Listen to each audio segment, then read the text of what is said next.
kó bá yombo Ànábì wa Muhammad sallallahu alaihi wasallam.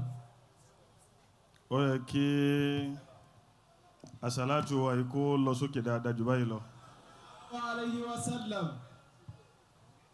ẹni tá salatu ẹ bá lọ sókè dáadáa òun làdúrà rẹ̀ ó gbà jù. Sallallahu alaihi wasallam. mo kí alfa wa àgbà Fadilatu Sheikh Ahmad Ibrahim Bukhari Al-Mukhthar أدام الله حياته. bá ń wí nǹkan kan ni أدام الله حياته. àwọn ayé ò bá nú ọ̀rọ̀ wọn ní bí orí bá ti rí bẹ́ẹ̀ náà ni máa ń fọ́ olórí.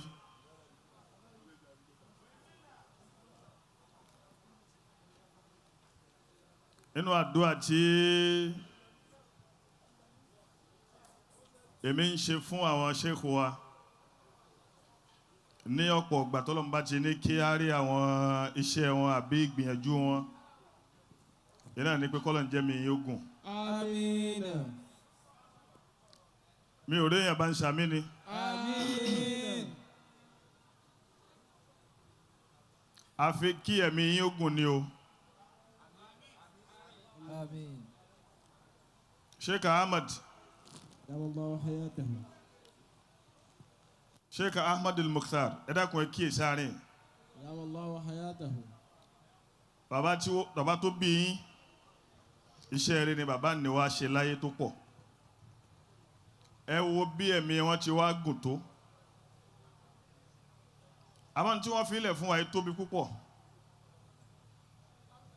gẹ́gẹ́ bí ẹ̀dá ìjẹ́ yẹn ti wá àmọ́ wo pé ó yẹ kí ẹ̀mí ti ń gùn ju tiwọn lọ.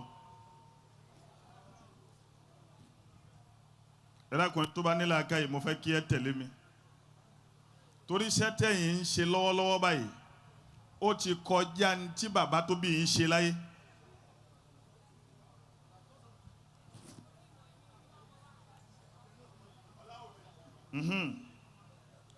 iṣẹ́ tí Al-Mukhtar ń ṣe lọ́wọ́ ó ti kọjá ní tí bàbá tó bí wọn ń ṣe. ẹ ti di ẹni gbogbo ayé kó ń fàyà kó ń dákun ẹ dákun ẹ fún mi yọ̀ǹda yìí. ẹ ti di ìyàwó tí gbogbo ayé ń gbé àfi kẹ́gùn lẹ́mi o àfi kẹ́mi yín ó gùn. Àmín. àmọ́ lọ́wọ́ ọba oníṣẹ́ ara ni àmọ́ wa bẹ́ẹ̀ ni mò ń wò látàárọ̀ mò ń sọ fẹ́nìkan mo ní ńgbà wo ni Al-Huda máa ń sinmi ná.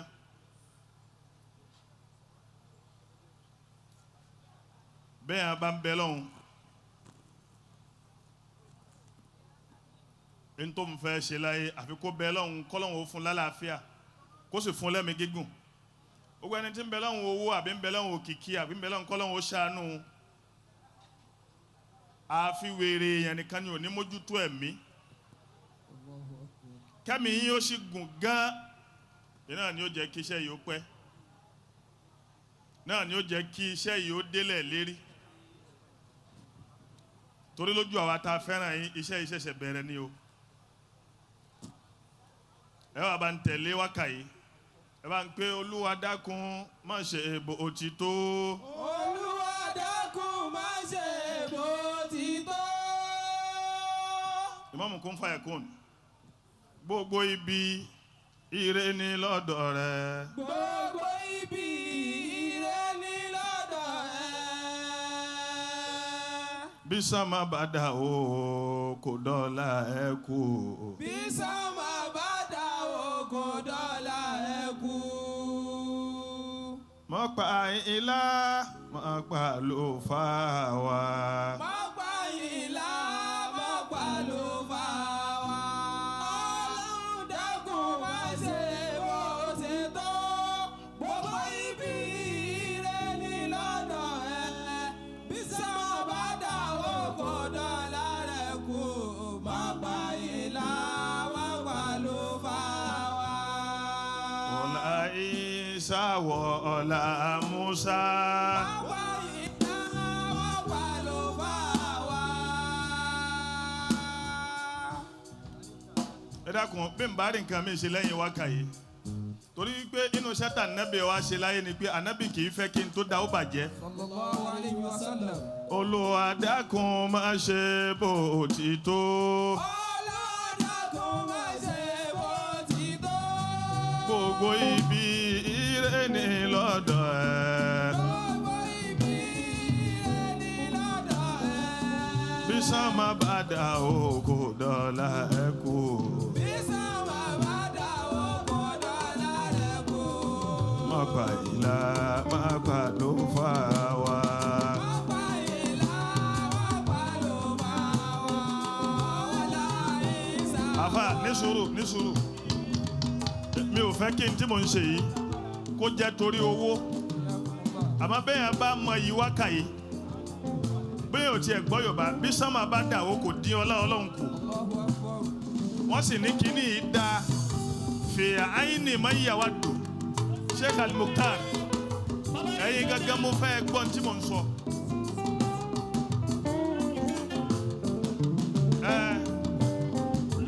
Bẹ́ẹ̀ ti dáa tó yìí bí gbogbo nǹkan lára yín ti dáa tó yìí bí kẹ́kú kílẹ̀ tó mọ́ ní ṣẹlómi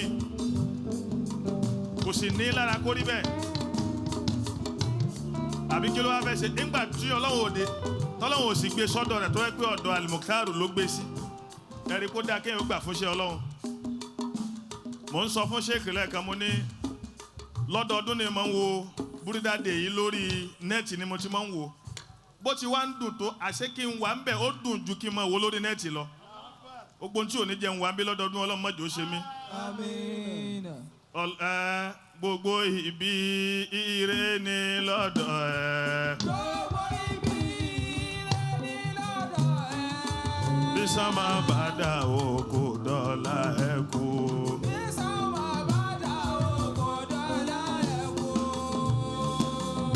Ẹ dákun tí ẹ̀mí ṣéwù bá gùn ẹ wo èèyàn tí ó tún lọ Umrah ẹ wo èèyàn tí ó ti lọ hajj bí mo ti wà yìí mo ti ṣe hajj bí ẹ̀ẹ̀mejì mo ti ṣe Umrah bí ẹ̀ẹ̀mejì kan èmi ò tí ì tó dá yàn rán yìí pé tẹ̀lé mi ká lọ ẹnìkan sì ń sọ fún yàn kan pé mo palẹ̀ mọ́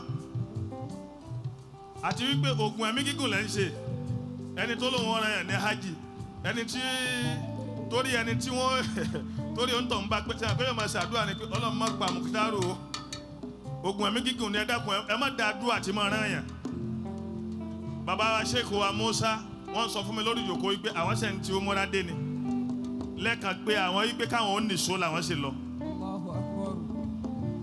ẹ dákun ẹlòmíì oore gbangba ta nìkan ní máa ṣe kì í ṣe tinú bí Sheikh Musa ò bá sọ fún mi a lè mọ̀ pàmì lè ràn wọn Sheikh Abdul Qadir ọmọ alibarika òun ó ti dákọ̀ ànábì Sallallahu alayhi wa sallam. débi oríire ń tà ń sọ fún àwọn tán ní mọ̀lúdì òdà náà nù ní gbogbo àwọn tán ní mọ̀lúdì òdà wàláhì wọ́n ń parẹ́ ni ẹnìkan ìdákọ̀ wọn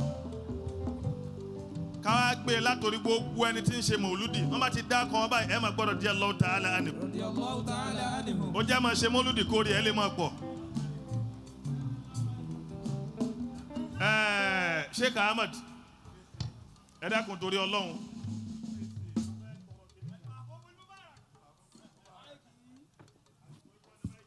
sallallahu alayhi wa sallam. Sallallahu alayhi wa sallam. mo sọ kíní kan fún Sheikh lẹ́ẹ̀kan mo ní Umrah tẹ̀ ẹ̀rán Abdul Qadir ẹ̀rán àtàràgbá náà Sheikh wa ń sọ fún mi kó ti rí bẹ́ẹ̀ ẹ dákun ẹlòmíì ò tún mọ̀ pé kílẹ̀ tún ń sọ yìí gbọ́lọ̀ ń tóbi ní Allahu Akbar. ráwọn èèyàn bó ti gbọ́lọ̀ ń tóbi Allahu Akbar. wọ́n ní àáyá bẹ́ ọ̀bọ náà wá bẹ́ tẹ̀lé ẹ wá ní ṣé ìran àáyá nìkan ní mọ́ bẹ́ tọ̀bọ̀ yìí bẹ́ Allah. ṣé wo ní àtàràgbá náà ń lọ sí Umrah ṣé a ti sọ bẹ́ẹ̀ èmi èyí tọrọ nǹkan àmì mi náà fẹ́ lọ Umrah December yẹn Olúwa dákun má ṣe bó ṣe tó. Olúwa dákun má ṣe bó ṣe tó. Ní sùúrù ẹ̀yin gbọ́ orin kínú yóò dùn ni. Ayakum. Wọ́n lé mi náà ó tún lọ múra inú yóò dùn. Allahu Akbar. Alhamdulillah.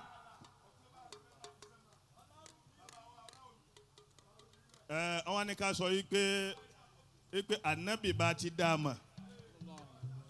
Ẹ dákun iṣẹ́ wo lànábì wá ṣe láyé? Sallallahu alayhi wa sallam. Bànkẹ́ àyà laqad jaakum rasulun min anfusikum. Ó yà ní so. A'udhu billahi minash shaitanir rajim. Bismillahir Ṣé kí n dúró ni? rahmanir rahim. Wọ́n lè ta lànábì wa Muhammad. Laqad jaakum rasulun min anfusikum azizun alayhim ma antum.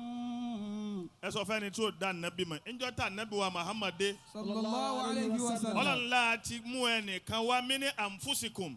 Min anfusikum azizun. Lára yín náà láti mú jáde. Yóò máa jẹ́ azizun. Azizun alayhim ma antum. Ẹni táwọn Ọlọ́run ó pè dá sọ̀rọ̀ ní tá a fẹnu ẹ̀ dá sọ̀rọ̀. Bọ́lá ti ṣe fún Sheikh Al-Mukthar yìí. Adamallahu hayatahu. Ọlọ́run ló pẹnu yín dá sọ̀rọ̀. Wọ́n ń ṣàṣàlátù ṣáájú yín. Sallallahu alayhi wa sallam. Àbí bẹ́ẹ̀ kọ́ ni? Ńgbà tẹ́ tún dé wọ́n sì tún ṣàṣàlátù. Àmọ́ lẹ́ni Imam Kun Fayakun bàbá ní kí ẹlẹ́pọ̀n ó jẹ pọ̀n aṣòpá ní ó kan yó. Èmi náà fẹ́ máa ṣe bí Sheikh Al-Mukthar yóò gbìyànjú ni kò lè rí bó ti rí yìí. Allah. Tí ìbá ṣe ń tọ́lọ̀ rán. Àwọn kan náà pera wọn lánàbì kí Muhammad tó dé. Sallallahu alayhi wa sallam. Àmọ́ ń gbà tẹ́ni tá a ránṣẹ́ dé. Ogun ẹni ò tó pèrè lánàbì ṣáájú ẹ̀ àti lẹ́yìn rẹ̀ tọ́lọ̀ òsì ránṣẹ́ wọ́n pè wọ́n lónírọ́ ni. Laqad jaakum rasulun min anfusikum azizun alayhi ma antum. Sheikh Al-Huda bẹ́ẹ̀ tí ń wó yẹn ẹ máa wò pé bùkátà yìí tọ́ sílẹ̀ ẹ sì ń ṣe fún. Màmá wo kíní kan online ó bá ti dàsùkò kan sìn eléyìí ó máa pé ẹ bá ń kí Sheikh Al-Mukthar ẹ máa ń kí Sheikh Al-Mukthar àmọ́ ó dáa kéèyàn máa jowú gbogbo ń tẹ́ ẹ máa ń pè online yẹn kò kan èmi rí bóòlù ẹ ti ń pè. Laqad jaakum rasulun Okay, ṣé Àríṣekọ́ládé ló wà ń bẹ̀? azizun alayhi ma antum. Sẹ́rí kò dáa kéèyàn bínú èmi náà ń rí jẹ ẹni sùúrù èmi náà ń rí jẹ tí ò rújú Ọlọ́run ṣe ń ṣàánú èmi náà. Alhamdulillah. Àmọ́ Sheikh Ahmad tẹ́ ẹ bá fún mi màá gbà á nígbà tí n bá ti bínú kò débẹ̀ rí wàláì kì í wá ṣèmi nìkan gbogbo ilé ọláwò mi kò débẹ̀ rí àní ò débẹ̀ ó dẹ ẹni tó bá ti ń gbà tẹ́lẹ̀ tí o sọ fún mi yóò sọ ọ̀dí tó ń fi ń gbà tí o fi sọ fún mi pé òun gbà ń dọ́dọ̀ mùdírù ó dà alẹ́ yìí ní pé àbọ̀ ọláwò mi pé ẹgbọ́n ẹ̀yin náà ń gba ẹ̀ sọ fún wa pé káwa náà mọ̀ gbà á àfa kí àyà fún mi. Laqad jaakum rasulun min anfusikum azizun alayhi ma antum harisun alaykum bil mu'minina Ra'ufur rahim. Ibi tí mo wá gbà wọlé náà mo fẹ́ gbà bọ́lẹ̀. Ọlọ́run dákun má ṣe bó ti tó. Ọlọ́run jẹ́ àárín pé bàbá níbèsì. Imam Àríṣekọ́lá mo fẹ́ dúró náà lónìí. Ayakumullah, mo láìkí wákà yẹn púpọ̀. Gbogbo ibi ire ni lọ́dọ̀ ẹ̀. Gbogbo ibi Ire ní lọ́dọ̀ rẹ̀. Ẹ dákun gbogbo àfa nkalẹ̀ ni mo kí. Mo fi Ọlọ́run bẹ̀ yẹn dákun torí Ọlọ́run. Alagusi mo kí yín. Arois mo kí yín. Bàbá Agbárígidó ẹ dákun mo kí yín. Mo kí àwọn àlùfáà wa lẹ́gbẹ̀ẹ́ wọn. Mo wá kí àrídùnnú gbogbo àfa olóríire. Ọlọ́run má jẹ́ ó bàjẹ́ láíláí. Àmín. Ìmáàmù Lẹ́kì mo kí ẹ̀yin náà púpọ̀. Ìmáàmù tí ń gbé Lẹ́kì wàláhì Ọlọ́run ti ní ó máa dáa fún Ìsìlámù nísìnyí.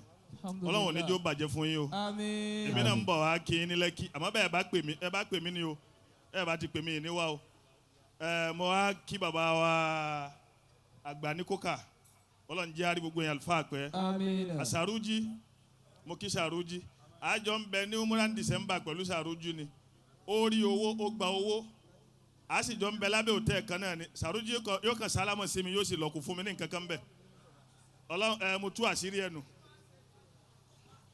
Ọlọ́run dákun má ṣe bó ti tó. Ọlọ́run dákun má ṣe bó ti tó. Gbogbo ibi ire ni lọ́dọ̀ ẹ. Gbogbo ibi ire ni lọ́dọ̀ ẹ. Bí sánmà bá dà o kò dọ́là ẹ kò. Bí sánmà bá dà o. Máa pa ló fà wá. Amina. Lakọ́jà kun lè láfi. Ẹkọjá. Ẹni sùúrù ẹ má kàn mí lójú bí ti bá ń kọ́. Lakọ́jà kun wa a ké pẹ̀lú nẹ́kàlí ni. Bẹ́ẹ̀ ti ní akéńjó ni. Bàbá kan ló fún mi ní nẹ́kàlí yẹn. Àwọn kìnnì kan bẹ táwọn kan máa takò orí ń ta wọ́n ni. Bẹ́ẹ̀ sì ni sẹ́rí ìfẹ́ wọn ikọ́ yẹn. Ọlọ́run ní máa ṣàánú yẹn pẹ̀lú ìfẹ́. Sẹ́rí mọ́lúdì tá à ń ṣe ìṣẹ́wọ̀n pé ń bí àwọn kan. Adákùn bóòlù ẹ ti kọ́ wọn pé ẹ máa ṣe mọ́lúdì ìfẹ́ la ní. Ó dàbí ìgbà tí ẹ gbé obìnrin ní òhò síwájú òkóbó. Ẹ máa sọ fún pé kíní yẹn dùn ní kó lẹ́nu ni àbí bóòlù ẹ sọ fún tí ò bá ti mọ́ kò mọ́ náà nù ni. Làkọ́jà kun wa àkọ́kọ́ pé Allahu kátókè lẹ́yìn a'udhu billahi minash shaitani rajim Allahu là á pè torí afẹ́kẹ́mi yín ó gùn. Masha Allah. Wallahi afẹ́kẹ́mi yín ó gùn a'udhu billahi minash shaitani rajim Allahu laqad ja'akum rasulun min anfusikum azizun alayhi ma anantum harisun alaykum bil mu'minina raufur rahim fa in tawallaw faqul hasbiyallah la ilaha illa huwa alayhi tawakkaltu wa huwa rabbul arshil azim bismillahir rahmanir rahim لإيلاف قريش إيلافهم رحلة الشتاء والصيف فليعبدوا رب هذا البيت الذي أطعمهم من جوع وآمنهم من خوف آمين متى تشوف باريو آمين آمين آمين يا الله. سبحانك اللهم وبحمدك أشهد أن لا إله إلا الله أستغفره وأتوب إليه آمين. سبحان ربك رب العزة عما يصفون وسلام على المرسلين والحمد لله رب العالمين. Masha Allah. Muhammadun Rasulullah. Yòǹbó ànábì mani. Ní akíbàbá wa níbèṣe. Ọlọ́mọsá jẹ́ kí ẹ ní àsọpẹ́ àtàṣepẹ́. Àmín. Ọlá Muhammad Rasulullah. Gbogbo àwa mashayikh ní kalẹ̀. Bàbá wa níbèṣe Ọlọ́run ti ní kí wọ́n bá wa sọ pọ̀lọpọ̀ ọ̀rọ̀. Sábà wa bẹ́ẹ̀. Àfáà wa yúùtù ní a lọ sọ́dọ̀ wọn nísìn.